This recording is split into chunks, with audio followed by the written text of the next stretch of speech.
একটু হাত চালিয়ে কর, বেগুনটা তাড়াতাড়ি দে। তোর মেজ দাবা ডালের সঙ্গে বেগুন ভাজা না পেলে মুখে ভাতই তুলতে চায় না। আজ তুই এসেছিস দেরি করে, জানিস তো সকালে সবাই স্কুলে যাবে, অফিসে যাবে। ডালটাও তো এখনো সাদলাসনি। আর একটা গ্যাস জ্বালা। আজ দীপা আবার বলেছে কুরকুরে আলু ভাজা চাই। আমি আলু কেটে দিচ্ছি, তুই কড়াটা চাপা। চাপা দি, ওর জন্য একটা মাছ ভাজা তুলে রেখেছো তো? না বাপু, ভুলে গেছি।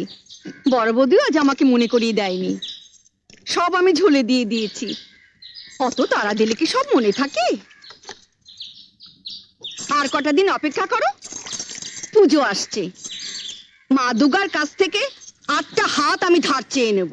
উফ, তোমাদের বাড়িতে 10 হাত না হলে কাজ করা আমার সম্ভব হচ্ছে নি। সরো। হাজলামো করিস না চাপা, তাহলে তো রাবণের কাছ থেকে তোকে 9টা মাথাও ধার নিতে হয়।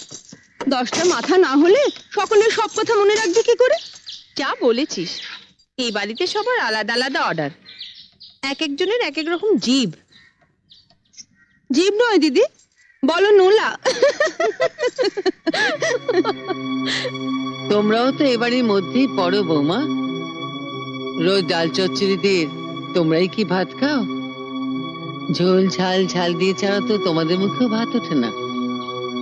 আর যাদের নোলা নিয়ে এত তোমরা হাসাহাসি করছো, তারা তোমাদেরই আপনজন।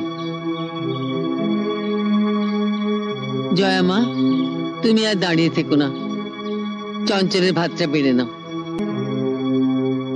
যাও।